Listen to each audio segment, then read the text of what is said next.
Okay, so today I'm going to be talking about kind of my first impressions of the camera that I just got, which you may or may not know if you follow me on Instagram. Actually, which way is it going to be? One of these sides.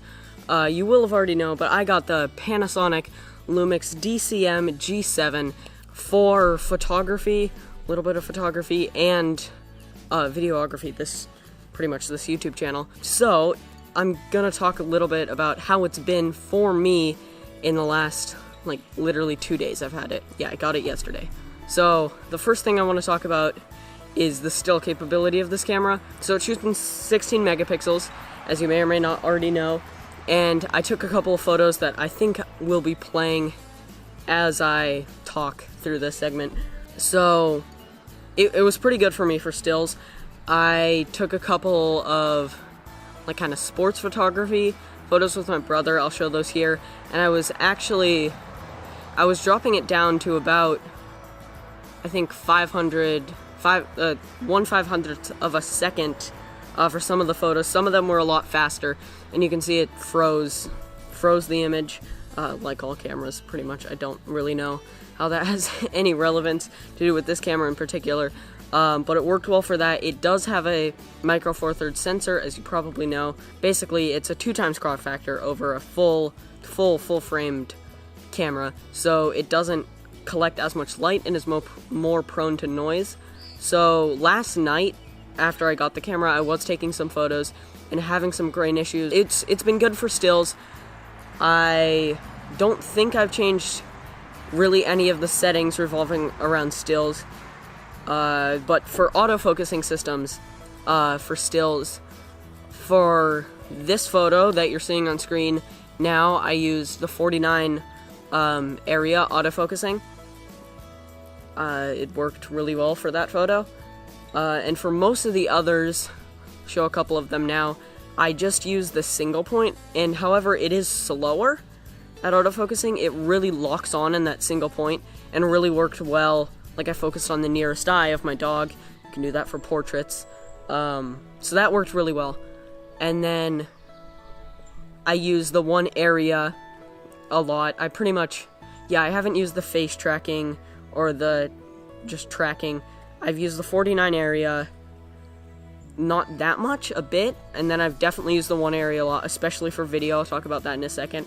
And then for photos, I found myself using the one point quite frequently.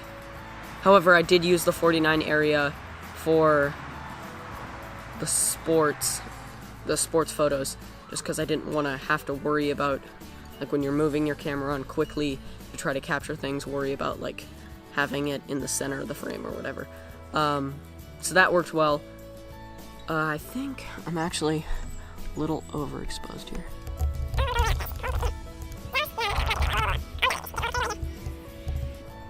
You know what, we're just leaving it how it is. Anyway, so it's been phenomenal for stills as far as I can tell. I haven't really changed any settings as far as that goes. For video, I'm using now, I pretty much use the one area focusing system and have it positioned just a little bit up of the center for filming my face, so then if I flip it around, I can film whatever else. And then I believe I could kind of show you the settings as I talk here. I've reprogrammed the front dial to be exposure compensation. I shoot in aperture priority a majority of the time. But another thing for photos, it's a little more for photos. I reprogrammed the autofocusing, to not be when you half press the shutter button.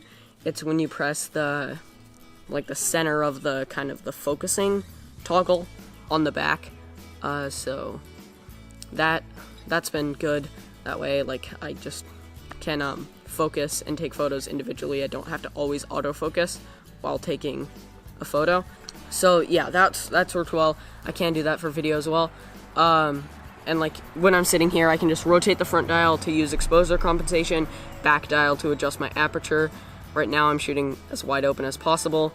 because number one, I don't really need the wide depth of field because I'm shooting in a wide lens. Ooh, I'm shaking the table, and it's getting kind of dark out. For video, I haven't really changed much of the settings, although I do have a zebra set at 95%, and so I can see if like things are being overexposed, just kind of before they're being overexposed, I guess you can say.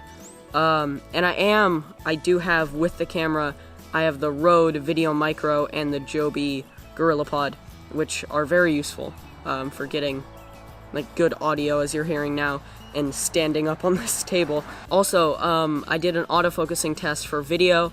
I'll show two of those right now. One, I pretty much ran at it as fast as I could, or not as fast as I could. I ran at it with my scooter. That's kind of the stress test for a lot of cameras, is something coming fast or something coming even slow directly at the camera. It's hard for them to focus on that, so I did that. Not sure how it performed, honestly. And then I also did a little focus test of this orange flower you can see, and then the fence in the background. So that seemed to work pretty well from me holding the camera. Yeah, I think that's about it. It's been a pretty phenomenal camera, little camera. It's very light, very small. The 14 to 42 millimeter kit lens that comes with it is like tiny. It literally like fits in the palm of my hand very comfortably. It's like this long. Yeah, it's really, really small.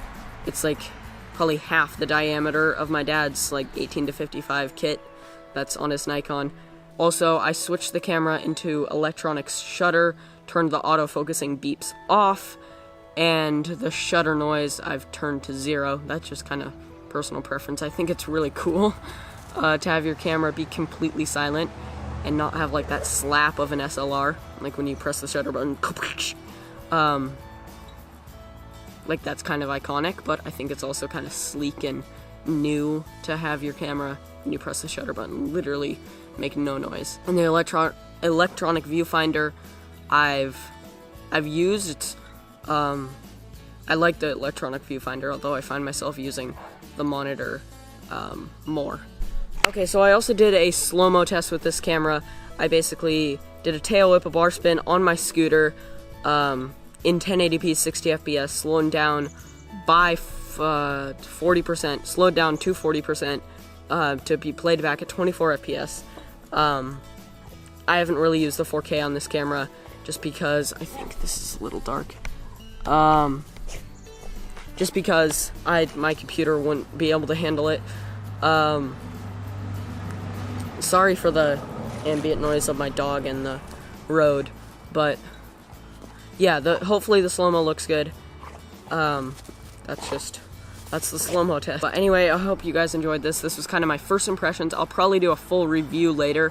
This is just me kind of talking about what I've liked about the camera, what my settings are, how I've used it. It's been super fun. I'm taking it to the East Coast in a couple of days for about a 2-week trip to Martha's Vineyard. Yeah, I'll be filming a lot there with this camera, and I'll probably do a full review when I get back. We'll see how it goes, but for now, that marks the end of this one. See you next time.